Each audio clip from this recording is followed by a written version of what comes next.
Hello everyone, welcome back to chemistry classes. आज हम लोग क्लास 11th का most important chapter chemical bonding का नेक्स्ट पार्ट करने वाले हैं। आज हम लोग देखेंगे ऑक्टेट रूल और डुप्लेट रूल और इसके लिमिटेशंस के बारे में बात करेंगे। तो चलिए वीडियो को शुरू करते हैं और समझते हैं ऑक्टेट रूल क्या है।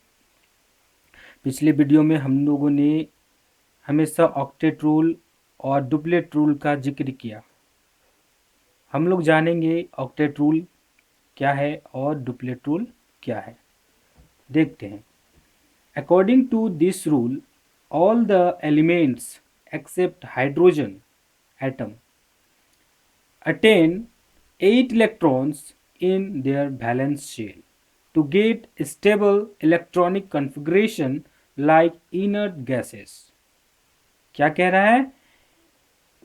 ऑक्टेट रूल के अकॉर्डिंग जितने भी एलिमेंट्स हैं हाइड्रोजन को छोड़ करके सभी क्या करते हैं, अपने nearest noble gas inert gas के जैसा इलेक्ट्रॉनिक कॉन्फ़िगरेशन पाना चाहते हैं और स्टेबल बनना चाहते हैं।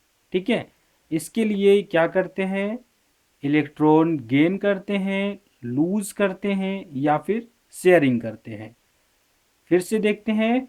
According to this rule, all the elements except hydrogen attain 8 electrons in their valence shell to get stable electronic configuration like inert gases। inert gas की तरह stable electronic configuration पाना चाहते हैं। ठीक है, to get stable electronic configuration elements can lose, gain or share their valence electrons। Elements क्या करते हैं, अपने वैलेंस शेल में जो इलेक्ट्रॉन्स होते हैं, वैलेंसी है ना, वैलेंस शेल में जो इलेक्ट्रॉन होते हैं उसे लूज कर सकते हैं या फिर वैलेंस शेल में इलेक्ट्रॉन गेन कर सकते हैं या फिर वैलेंस शेल में जो इलेक्ट्रॉन होते हैं उसका शेयरिंग कर सकते हैं। ठीक है, तो और डुप्लेट रूल को भी यहाँ पे हम लोग देखते हैं, उसके बाद एग्जाम्पल में चलेंगे, है ना। डुप्लेट रूल क्या कहता है, हाइड्रोजन एटम, है ना।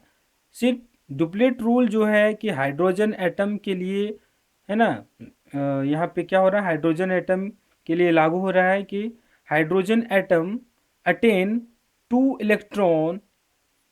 electrons in their valence shell and get stable electronic configuration like helium। है ना, हाइड्रोजन एटम क्या करता है, हीलियम के जैसा इलेक्ट्रॉनिक कॉन्फ़िगरेशन पाकर स्टेबल होना चाहता है। इसके लिए ये क्या करता है, इलेक्ट्रॉन लूज करता है। ठीक है, इलेक्ट्रॉन गेन करके तो वो क्या करेगा, वो इलेक्ट्रॉन लूज करके ये H+ बना लेगा, लेकिन ये क्या करेगा, हाइड्रोजन इलेक्ट्रॉन गेन करता है। ठीक है, इलेक्ट्रॉन गेन करके हीलियम के जैसा बन जाना चाहता है। ठीक है, तो चलिए हम लोग इसका एग्जाम्पल देखते हैं और बेहतरीन तरीके से समझते हैं एग्जाम्पल के साथ।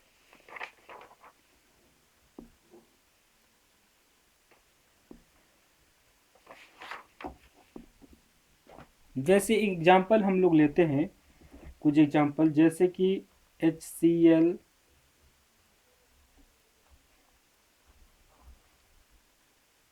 NaCl, H2O,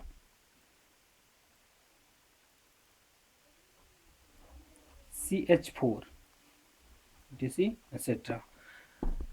पिछली क्लास में हम लोगों ने इसे बेहतरीन तरीके से पढ़ ही लिया था, लेकिन ऑक्टेट रूल का डेफिनेशन के साथ इसे एक बार और देख लेते हैं बेहतरीन तरीके से।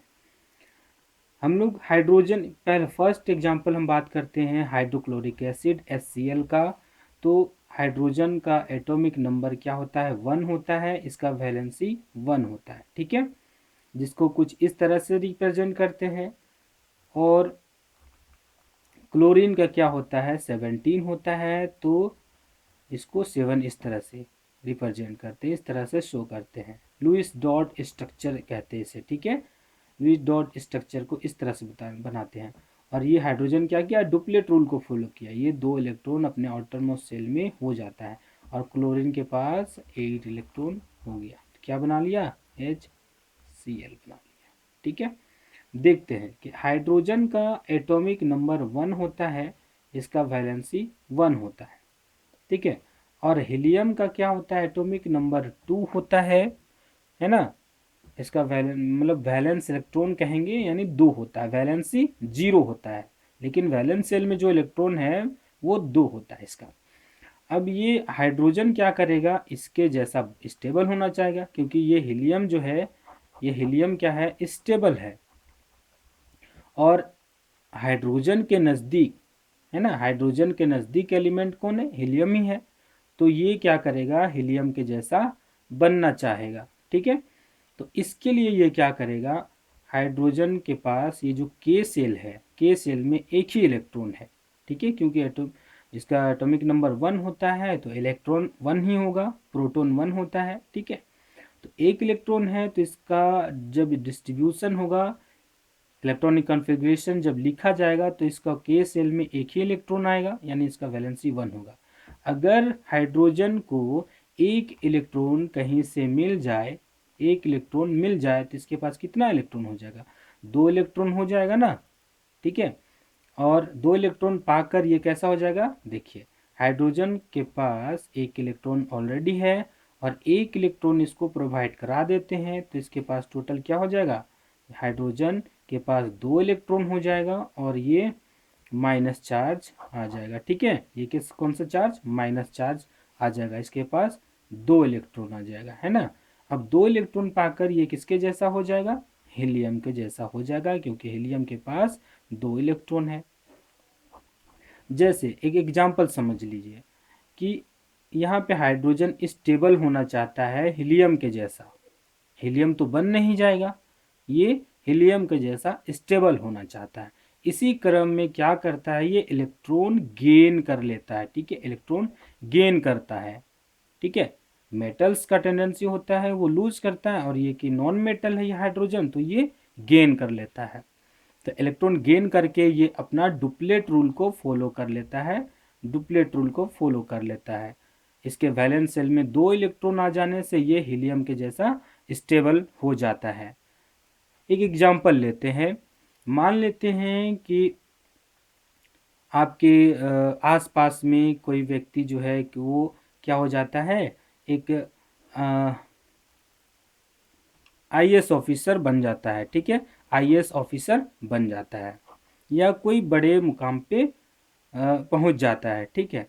तो उस के आसपास के जो बच्चे होते हैं या उस आसपास के जो भी पड़ोसी जो होते हैं, वो क्या चाहते हैं, अपने बच्चे को उसी के जैसा बनाना, ठीक है, उसी के जैसा कामयाब बनाना चाहते हैं। या फिर मान लेते हैं कोई एक व्यक्ति है वो IAS ऑफिसर बन चुका है, उसके गांव के बच्चे देख करके क्या चाहेंगे कि वे उसी के जैसा बने, है ना, उसी के जैसा बनना चाहेगा देख करके, ठीक है। उसके लिए क्या करेगा, मेहनत करेगा, है ना, गेन करेगा, नॉलेज गेन करेगा, ठीक है, और इसके जैसा बनना चाहेगा, ठीक है। उसी तरह से यहाँ पे हाइड्रोजन क्या किया, हीलियम के जैसा बनने के लिए एक इलेक्ट्रॉन गेन किया और ये हीलियम के जैसा बन गया, बट हीलियम तो नहीं बन पाया, ठीक है। IAS ऑफिसर उस वह व्यक्ति तो नहीं बन पाएगा, लेकिन क्या करेगा, वो व्यक्ति IAS ऑफिसर जरूर बन जाएगा, ठीक है। चलिए, स्टेबल होने के लिए ऐसा होता है, ये डुप्लेट रूल को फॉलो किया, ठीक है। NaCl में फिर से देखते हैं, सोडियम क्लोराइड में NaCl का फॉर्मेशन में सोडियम का वैलेंसी क्या होगा, 281, 1 इसका वैलेंसी हो गया। और क्लोरीन का होता है 287, ठीक है।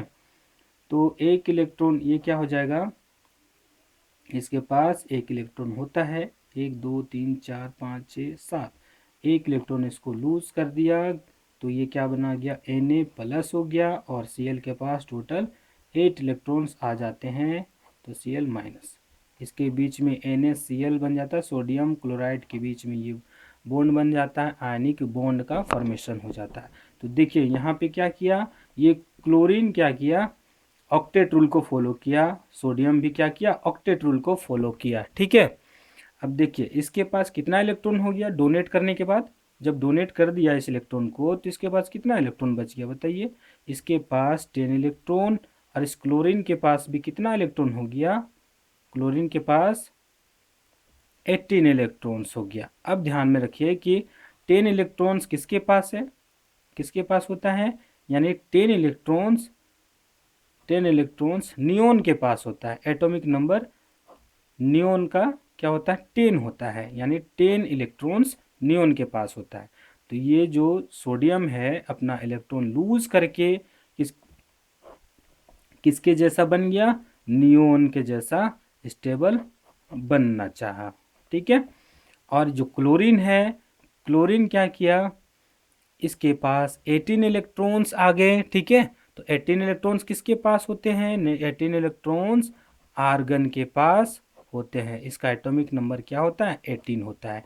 तो ये क्या किया क्लोरीन, आर्गन के जैसा बनने के लिए क्या किया, एक इलेक्ट्रॉन गेन कर लिया। ठीक है, एक इलेक्ट्रॉन गेन कर लिया। ठीक है, और ये स्टेबल हो गया किसके जैसा, आर्गन के जैसा। तो हम लोगों ने देखा कि किस तरह से मेटल इलेक्ट्रॉन लूज करता है और नॉन मेटल इलेक्ट्रॉन गेन करता है। तो मेटल और नॉन मेटल के बीच में जो बॉन्ड बन रहा है वो कौन सा बॉन्ड बन रहा है, आयनिक या फिर इलेक्ट्रोवैलेंट बॉन्ड, इलेक्ट्रोवैलेंट बॉन्ड बन रहा है। ठीक है, इस तरह से हम लोगों ने पिछले क्लास में बाकी के एग्जाम्पल्स को देखा। ठीक है, तो ऑक्टेट रूल यहाँ पे हो रहा है इस तरह से, ऑक्टेट रूल और डुप्लेट रूल को हम लोगों ने बेहतरीन तरीके से समझ लिया, देख लिया।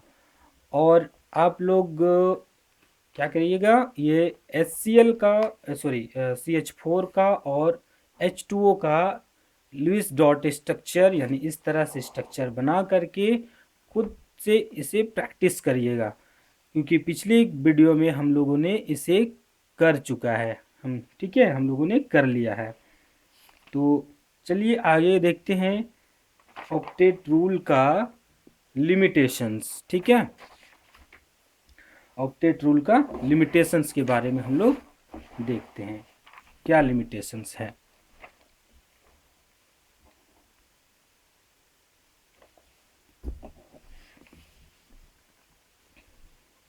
चलिए sorry limitations of octet rule, octet rule का कमी क्या है। ठीक है, ऑक्टेट रूल का लिमिटेशंस क्या है, इसके कुछ लिमिटेशंस हैं जिसमें इस तरह के मॉलिक्यूल्स भी आते हैं जहां ऑक्टेट रूल फॉलो नहीं होता है, बट वो मॉलिक्यूल एग्जिस्ट करते हैं, स्टेबल होते हैं, है ना, जिसके वैलेंस शेल में 8 इलेक्ट्रॉन्स नहीं होते हैं, 8 से कम होते हैं, यानी ऑक्टेट रूल को वो फॉलो नहीं करते हैं, फिर भी क्या करते हैं, वो स्टेबल होते हैं, एग्जिस्ट करते हैं कुछ मॉलिक्यूल्स। कुछ में तो 8 से ज़्यादा इलेक्ट्रॉन भी हो जाते हैं, फिर भी क्या करते हैं, वो एग्जिस्ट करते हैं। ठीक है, देखते हैं molecules with incomplete octet.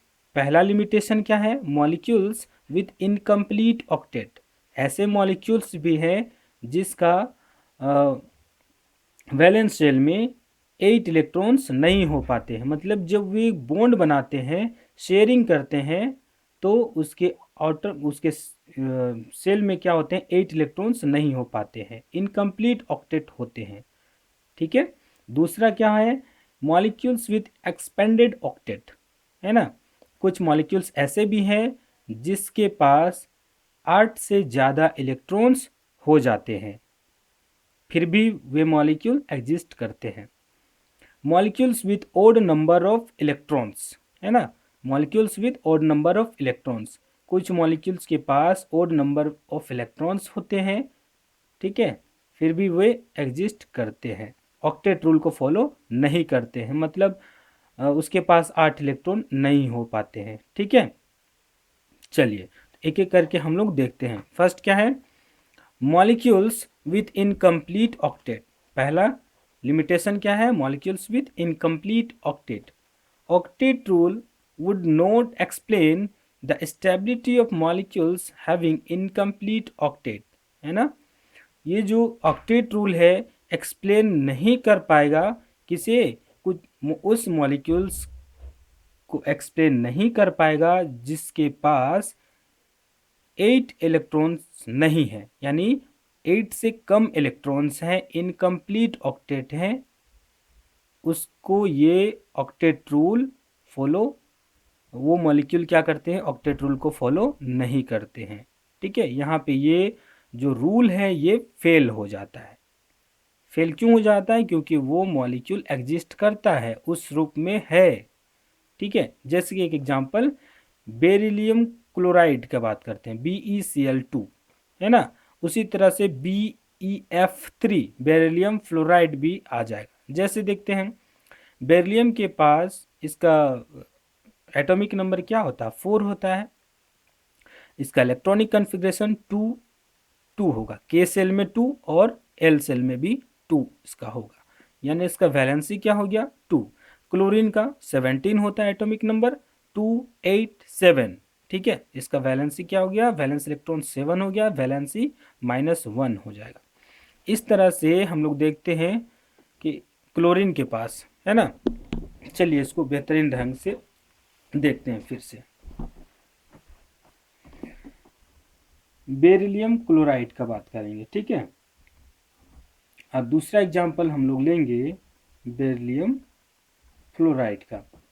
Beryllium chloride में हम लोग बात करेंगे, बेरिलियम का एटॉमिक नंबर 4 होता है, इसका जब इलेक्ट्रॉनिक कॉन्फ़िगरेशन लिखेंगे तो K सेल में इसका 2 जाएगा, L सेल में भी 2 इलेक्ट्रॉन्स होंगे, यानी इसका वैलेंसी क्या हो जाएगा, वैलेंसी बेरिलियम का 2 हो जाएगा।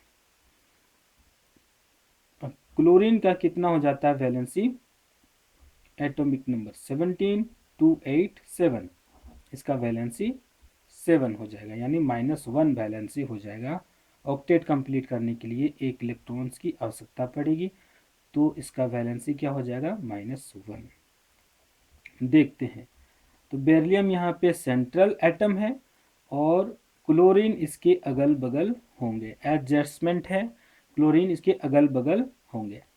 अब देखिए क्लोरीन के पास कितने इलेक्ट्रॉन हैं, वैलेंस इलेक्ट्रॉन 7 है, तो 7 को अरेंजमेंट करेंगे, 1 2 3 4 5 6 7, इसके पास भी 1 2 3 4 5 6 7। बेरिलियम का वैलेंसी कितना है, वैलेंस इलेक्ट्रॉन 2 है, तो 2 इलेक्ट्रॉन है, इस तरह से बस लगा दीजिए, ठीक है। अब देखिए ये क्या करेगा, शेयरिंग करेगा क्लोरीन बेरिलियम के साथ में 1 इलेक्ट्रॉन के साथ में, ये करेगा शेयरिंग इसके साथ में। अब इसके पास कितना हो गया, सॉरी इसके पास 8 इलेक्ट्रॉन्स हो गया क्लोरीन के पास, इसके पास भी 8 इलेक्ट्रॉन हो गया, मतलब ये दोनों क्लोरीन क्या किए, ऑक्टेट रूल को फॉलो किए, ऑक्टेट रूल को क्या किए, फॉलो किए, ठीक है। लेकिन ये जब शेयरिंग करता है बेरिलियम तो इसके पास टोटल कितने इलेक्ट्रॉन हो जाता है, ध्यान दीजिए 1 2 3 4, 4 इलेक्ट्रॉन है। अब बताइए क्या ये ऑक्टेट रूल को फॉलो किया, ना ही डुप्लेट रूल को फॉलो किया, डुप्लेट रूल को तो ये फॉलो करेगा ही नहीं, सिर्फ हाइड्रोजन करता है यहाँ पे, तो ये बेरिलियम जो है डुप्लेट रूल को फॉलो, सॉरी ऑक्टेट रूल को फॉलो नहीं किया, क्योंकि 8 इलेक्ट्रॉन्स होने पर ही स्टेबल होता है according to octet rule, but इसके पास 4 ही इलेक्ट्रॉन्स है, स्टेबल कैसे होगा। लेकिन एक्सपेरिमेंटली ये पाया गया कि ये मॉलिक्यूल स्टेबल है, क्या होता है, स्टेबल है, और ये क्या करता है, एग्जिस्ट करता है ये मॉलिक्यूल, समझ में आ रहा है। तो यहाँ पे ऑक्टेट रूल क्या हो गया, ऑक्टेट रूल क्या हो गया, फेल हो गया, ऑक्टेट रूल फेल हो गया। पहला कंडीशन, बेरिलियम क्लोराइड एग्जाम्पल है जिसके यानी बेरिलियम के पास 4 इलेक्ट्रॉन है लेकिन ये एग्जिस्ट करता है। ठीक है, देखिए क्या है यहाँ पे, beryllium does not follow octet rule but beryllium chloride exist. Beryllium chloride क्या करता है, एग्जिस्ट करता है। इसके पास 8 इलेक्ट्रॉन्स नहीं है, सेंट्रल एटम के पास 8 इलेक्ट्रॉन नहीं है, 4 इलेक्ट्रॉन ही है, फिर भी ये क्या करता है, एग्जिस्ट करता है। ये स्टेबल कंपाउंड है। चलिए अगला एग्जांपल क्या है, बेरिलियम क्लोराइड का। नेक्स्ट बेरिलियम फ्लोराइड BF3 है ना, ये मॉलिक्यूल क्या, तो ये भी मॉलिक्यूल क्या करेगा, एग्जिस्ट करेगा। ठीक है, देखते हैं बेरिलियम का क्या होता है। बेरिलियम का फिर से देख लेते हैं क्या, 4 होता है एटॉमिक नंबर, 2 और 2 इसका वैलेंसी। फ्लोरीन का क्या होता है, फ्लोरीन का 9 होता है एटॉमिक नंबर, 2 और क्या हो जाएगा 7। इसको कितना चाहिए, 1 इलेक्ट्रॉन चाहिए है ना, 1 ही इलेक्ट्रॉन चाहिए ना, तो इसका वैलेंसी -1 हो गया। चलिए तो क्या हो जाएगा, सेंट्रल एटम है बेरिलियम, फ्लोरीन है किनारे है ना, एडजस्ट इसके अगल बगल लिखेंगे फ्लोरीन को। वैलेंसी, इसका वैलेंस इलेक्ट्रॉन 7 है, जस्ट ऊपर वाले जो बेरिलियम क्लोराइड था उसी की तरह ये भी है ना, और इसके पास भी 7 इलेक्ट्रॉन्स हैं। तो इस तरह से अरेंजमेंट करा देते हैं। बेरिलियम के पास 2 इलेक्ट्रॉन, तो बस 2 इलेक्ट्रॉन को इस तरह से रखिए। अब इसको क्या करिए, इसका लुईस डॉट स्ट्रक्चर बनाने के बाद इसका शेयरिंग करा दीजिए, शेयरिंग हो गया, और इधर से भी शेयरिंग करा दीजिए। ठीक है, क्या फ्लोरीन के पास कितना इलेक्ट्रॉन हो जाता है, फ्लोरीन के पास देखिए कितना इलेक्ट्रॉन हो गया, 1 2 3 4 5 6 7, सॉरी 1, हाँ 1 2 3 4 5 6 7 8, 8 इलेक्ट्रॉन्स इसके पास भी हो गया, यानी इसके पास भी 8 इलेक्ट्रॉन हो गया। लेकिन क्या बेरिलियम के पास फिर से 8 इलेक्ट्रॉन हुआ, नहीं हुआ, इसके पास 4 ही इलेक्ट्रॉन है। ठीक है, इसके पास 4 ही इलेक्ट्रॉन है। तो ये मॉलिक्यूल इस तरह से बनता है, और ये क्या है, लीनियर मॉलिक्यूल, क्या है, फ्लोरीन बेरिलियम, ठीक है, फ्लोरीन। तो इस तरह से बॉन्ड बनता है, 180 का बॉन्ड बनता है, सॉरी एंगल बनता है यहाँ पे, 180 डिग्री का वो एंगल बनता है। ये फ्लोरीन क्या है, लीनियर मॉलिक्यूल है। बेरिलियम क्लोराइड भी क्या है, ये भी क्या है, लीनियर मॉलिक्यूल है। ठीक है, लीनियर मॉलिक्यूल है। तो इस तरह से हम लोगों ने देखा लिमिटेशंस है ना, मॉलिक्यूल्स विथ इनकम्प्लीट ऑक्टेट। तो चलिए नेक्स्ट लिमिटेशन की ओर चलते हैं। चलिए तो नेक्स्ट लिमिटेशन क्या है, मॉलिक्यूल्स विथ एक्सपेंडेड ऑक्टेट है ना, मॉलिक्यूल्स विथ एक्सपेंडेड ऑक्टेट मतलब ऐसे मॉलिक्यूल जिसके पास 8 से ज़्यादा इलेक्ट्रॉन है। 8 से कम इलेक्ट्रॉन था फिर भी वो क्या करता था, मॉलिक्यूल एग्जिस्ट करता था। अभी 8 से ज़्यादा इलेक्ट्रॉन है फिर भी ये क्या करता है, एग्जिस्ट करता है, मतलब कि ऑक्टेट रूल को फॉलो नहीं करता है। Octet rule would not explain the stability of molecules having expanded octet. क्या है, octet rule would not explain the stability of molecules having expanded octet। जो octet rule है ये ऐसे मॉलिक्यूल को यहाँ पे, ऐसे मॉलिक्यूल ऑक्टेट रूल को फॉलो नहीं करते हैं, ठीक है, जिसके पास 8 से ज़्यादा इलेक्ट्रॉन है फिर भी ये क्या है, स्टेबल है। यानी जो ऑक्टेट रूल है यहाँ पे फेल कर जाता है, एक्सप्लेन नहीं कर पाता है कि इसके पास 8 से ज़्यादा इलेक्ट्रॉन है तो फिर ये स्टेबल कैसे है ना। लेकिन एक्सपेरिमेंटली ये पाया गया कि ये मॉलिक्यूल क्या है, स्टेबल है, एग्जिस्ट करता है। जैसे कि PCl5 फास्फोरस पेंटाक्लोराइड का स्ट्रक्चर आप इस तरह से देख लेते हैं, है ना। अब क्या होगा, after bond forming phosphorus has 10 electrons and exists as a PCl5 but does not obey the octet rule। लेकिन क्या करेगा, ये ऑक्टेट रूल को फॉलो नहीं करेगा, है ना। तो चलिए फिर से स्ट्रक्चर को बना करके हम लोग देखते हैं किस तरह से बनेगा। PCl5 का, ठीक है, फास्फोरस पेंटाक्लोराइड का। तो फास्फोरस का एटॉमिक नंबर कितना होता है 15, 2, 8, 5। के सेल में 2 इलेक्ट्रॉन, एल में 8 इलेक्ट्रॉन और एम में जो वैलेंस इलेक्ट्रॉन है 5 इलेक्ट्रॉन रहेगा। यानी इसका वैलेंसी कितना हो जाता है फॉस्फोरस का 5 हो जाता है वैलेंसी। ठीक है। क्लोरीन का तो पता है, क्लोरीन का 17 होता है, 287 है ना, इसका वैलेंसी क्लोरीन का 7 है, ये वैलेंस इलेक्ट्रॉन 7 है और इसको एक इलेक्ट्रॉन चाहिए, इसलिए इसका वैलेंसी क्या है -1 है। तो किस तरह से इसका अरेंजमेंट करेंगे, फॉस्फोरस के पास 5 इलेक्ट्रॉन है और 5 क्लोरीन एटम भी बॉन्ड बनाए हैं इसके साथ। तो अरेंजमेंट कराते हैं कुछ इस तरह से, यहाँ पे क्लोरीन है ना, क्लोरीन, क्लोरीन। अब क्या करेगा, सभी क्लोरीन के पास जितने इलेक्ट्रॉन से यहाँ पे क्या करेंगे, लुईस डॉट स्ट्रक्चर इसका बनाएंगे। ठीक है। और सभी इलेक्ट्रॉन को कुछ इस तरह से अरेंजमेंट करेंगे, एक इलेक्ट्रॉन को फॉस्फोरस की ओर रखेंगे, जैसे समझिए कि आपका दोस्त जिधर है आप हैंड शेक करने के लिए उधर ही हाथ बढ़ा रहे हैं। ठीक है। तो एक इलेक्ट्रॉन फॉस्फोरस की ओर होगा, सबके तरफ से एक एक इलेक्ट्रॉन जो है वो फॉस्फोरस की तरफ होगा। अब बाकी का जो इलेक्ट्रॉन है उसको कुछ इस तरह से अरेंज कर देंगे। ठीक है। तो 7 इलेक्ट्रॉन सबके पास हो जाएंगे। ठीक है ना। अब ये जो फॉस्फोरस के पास कैसा वैलेंसी कितना है 5 है, तो 5 इलेक्ट्रॉन जिस तरह से क्लोरीन किया अब इसका भी चाहिए। अगर मान लेते हैं कि आपका दोस्त आपसे हैंड शेक करने के लिए आपकी तरफ हाथ बढ़ाता है, तो आपको भी क्या चाहिए कि आप उसकी तरफ हाथ बढ़ाएं। ठीक है। चलिए, तो उसी तरह से कुछ अरेंजमेंट ऐसे करेंगे। ठीक है। इस तरह से कुछ अरेंजमेंट करेंगे। ठीक है। अब यहाँ पे देखते हैं कि क्लोरीन क्या करेगा, यहाँ पे अपना ऑक्टेट कंप्लीट कर लिया, यहाँ पे ये क्लोरीन ऑक्टेट करेगा कंप्लीट, ये करेगा इस तरह से कंप्लीट और ये कर लेगा, फिर इस तरह से ये भी अपना ऑक्टेट कंप्लीट कर लेगा। अब देखिए यहाँ पे शेयरिंग हो रहा है, शेयरिंग हो रहा है इलेक्ट्रॉन के, यहाँ पे शेयरिंग हो रहा है। तो ये भी क्या करेगा, फॉस्फोरस भी क्या करेगा, इस क्लोरीन के साथ एक एक इलेक्ट्रॉन शेयर करेगा। अब देखिए कि क्लोरीन के पास कितना इलेक्ट्रॉन हो गया, 8 इलेक्ट्रॉन्स, हर एक इतने जो प्रत्येक क्लोरीन है उसके पास कितना हो गया 8 इलेक्ट्रॉन्स हो गया। ठीक है। लेकिन इस फॉस्फोरस के पास देखिए, फॉस्फोरस के पास कितना इलेक्ट्रॉन हो गया, यहाँ पे 1, 2, टोटल कितने क्लोरीन है 5 है ना। और 5 इलेक्ट्रॉन किसके पास है, फॉस्फोरस के पास 5 इलेक्ट्रॉन है और 5 इलेक्ट्रॉन पांचों क्लोरीन से मिला है।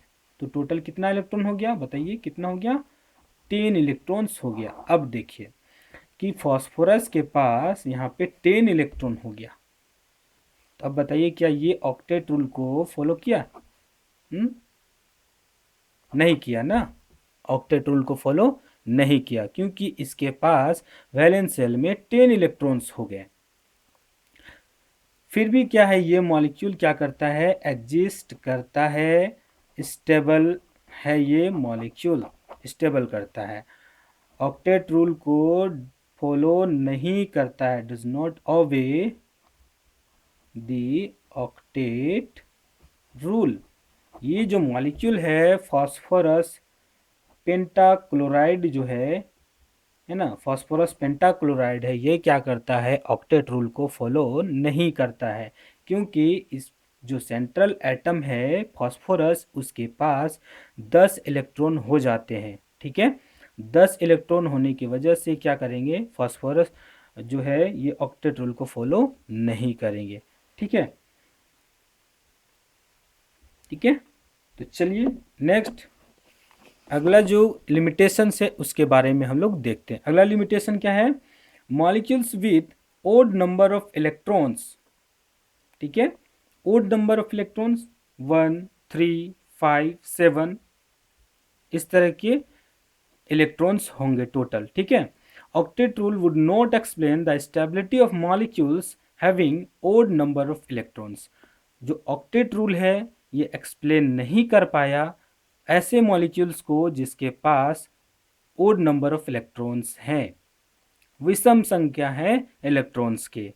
ठीक है। यानी वो ऑक्टेट रूल को फॉलो नहीं करते हैं, क्योंकि उसके पास 8 इलेक्ट्रॉन नहीं हो पाते हैं, यानी ओड नंबर ऑफ इलेक्ट्रॉन्स होते हैं।